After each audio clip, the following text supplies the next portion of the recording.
2월 21일 금요일, 오늘 10% 이상 급등한 종목과 그 이유에 대해서 알아보겠습니다. 오늘 장은 오후 4시 키움증권 기준으로 코스피 지수는 0.02% 상승한 2654.58포인트로 마감했습니다.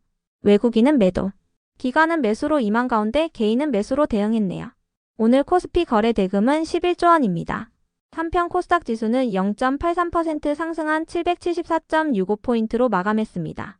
외국인은 매수, 기관은 매도로 임한 가운데 개인은 매도로 대응했네요. 오늘 코스닥 거래 대금은 8조 원입니다.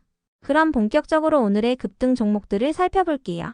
오늘 10% 이상 급등한 종목은 총 32종목으로 코스피에서는 9종목, 코스닥에서는 23종목이 나왔습니다. 이 중 상한가 종목은 LB인베스트먼트, 원익홀딩스, 원익, 썸에이지 4종목이고요. 오늘 하한가 종목은 없었습니다. 총 32개의 급등 종목 중 상위 30개 종목들을 테마별로 묶어보니 6개 테마로 나눠볼 수 있었어요. 그 외 나머지는 개별 이슈로 오른 종목들인데요. 먼저 1번 원익그룹주 섹터입니다. 원익홀딩스의 자회사인 원익로보틱스가 현재 메타와 로보파를 개발 중인 가운데 올해 하반기에 개발을 완료할 예정이라고 전해졌습니다. 해당 로보팔의 이름은 알레그로 핸드인데요. 이와 관련하여 메타 측은 산업의 선도 기업인 원익로보틱스와 협력해 촉각 센싱을 개발하고 상용화할 예정이라며 새롭고 선진화된 다재다능한 로봇 핸드를 창출할 것으로 기대한다고 밝힌 바 있어요. 이 같은 소식 속 원익로보틱스의 알레그로 핸드가 기대감을 입으며 원익그룹주들이 강세를 보였습니다. 다음은 이번 자동차 부품 테마입니다. 어제 장마감 직전 현대차그룹과 미국 제너럴 모터스가 글로벌 공장을 공유하는 생산 동맹을 체결한다는 소식이 전해진 바 있습니다. 관련 기사에 따르면 양사는 이르면 다음 달에 생산시설과 공급망을 공유하는 1차 협력 방안을 발표할 계획이라고 전해졌는데요. 현대차그룹은 미국과 멕시코, 중국, 그리고 인도와 베트남 등에 공장을 두고 있으며 제너럴 모터스는 캐나다와 멕시코, 이집트 등에 생산시설을 가동 중인 만큼 두 기업이 이번 협력을 통해 시너지를 입을 것으로 기대되고 있습니다. 특히 현대차가 제너럴 모터스의 미국 공장을 통해 생산을 늘린다면 트럼프 대통령이 예고한 자동차 관세에 따른 피해도 최소화될 것으로 기대되고 있는데요. 제너럴 모터스는 미국에만 11개의 생산시설을 운영 중이기 때문에 이곳에서 현대차와 기아가 자동차를 생산한다면 관세가 부과될 물량이 크게 감소한다고 알려졌어요. 이 같은 소식에 자동차 부품 기업들이 시장에서 부각된 모습이었네요. 다음은 3번 한한령 해제 테마입니다. 중국 정부가 이르면 5월달부터 한한령을 해제할 계획이라고 전해지면서 관련 기업들의 상승세가 이어지고 있습니다. 중국은 2017년 한국의 사드 배치에 대한 보복으로 한류 콘텐츠를 금지하는 한한령을 내린 바 있는데요. 중국 측은 다음 달에 민간 문화사절단을 한국에 파견하는 것을 시작으로 한국과 문화 교류를 확대할 계획을 밝혔다고 전해졌어요. 이를 통해 상반기 안으로 전면적인 문화 개방을 계획하고 있다고 전해졌습니다. 한한령이 해제된다면 한국의 드라마와 영화, 게임과 K-팝 공연 등 한국 콘텐츠의 중국 내 유통이 가능해지면서 한국의 관련 산업들이 혜택을 볼 것으로 기대되고 있는데요. 이러한 분위기 속에서 콘텐츠와 게임 등의 기업들이 상승세를 이어갔습니다. 다만 어제 강세를 보였던 엔터 기업들은 오늘 전체적으로 하락세를 보였는데요. 단순 차익 실현 매물로 인해 하락세를 보였다고 해석되고 있습니다. 다음은 4번 제약 바이오 테마입니다. 오늘부터 첨단 재생의료 및 첨단 바이오 의약품 안전 및 지원에 관한 법률의 개정안이 본격적으로 시행됩니다. 해당 법안은 첨생법이라고 불리며 임상시험과 허가 절차를 간소화하고 규제를 명확히 하여 연구 효율성을 높이는 데 중점을 두고 있는데요. 첨생법을 통해 앞으로는 신약 개발이 더욱 빠르게 진행되고 개발에 소요되는 기간도 줄어들 것으로 기대되고 있습니다. 이 같은 기대감 속에서 제약 바이오 기업들이 강세를 보였습니다. 다음은 5번 2차전지 테마입니다. 2차전지 기업들이 3거래일 연속 상승세를 이어가고 있습니다. NH투자증권은 2차전지 업종에 대해 올해 1분기는 기대감이 투영되는 국면이며 앞으로도 반등이 지속될 것으로 전망했는데요. NH증권은 1월 달에 미국과 유럽 지역에서 전기차 판매량이 확대된 부분이 2차전지 테마의 호재로 작용되고 있다고 분석했어요. 또한 트럼프 대통령이 전기차 세액공제를 폐지할 가능성이 지속 부각되고 있는 가운데 자동차 기업들이 3년에 걸친 단계적 폐지를 요구하고 있는 점도 긍정적인 요인이라고 밝혔습니다. 특히 3월 5일에는 유럽의 액션 플랜이 발표될 예정인 가운데 액션 플랜의 전기차 보조금 지급 내용이 포함되는지가 2차전지 업종의 단기적인 흐름을 결정할 것으로 전망했는데요. 유럽은 규제와 경쟁 속에서 어려움을 겪고 있는 자동차 산업을 지원하기 위해 액션 플랜이라는 이름의 대책을 마련할 예정이라고 전해진 바 있습니다.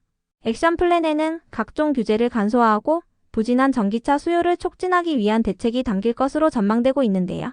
이 같은 소식 속 도요타가 LG엔솔에게 2조 원이 넘는 배터리를 구매하기로 했다는 소식과 휴머노이드 로봇의 대량 양산을 위해서는 차세대 배터리 기술이 필요하다는 인식도 부각되면서 2차 전지 기업들이 상승세를 이어가 주었네요. 다음은 6번 철강 테마입니다. 산업부 무역위원회가 중국산 후판에 대해 최대 38%의 반덤핑 관세를 부과해야 한다는 예비 판정 결과를 발표했습니다. 후판이란 철강 제품의 일종인데요.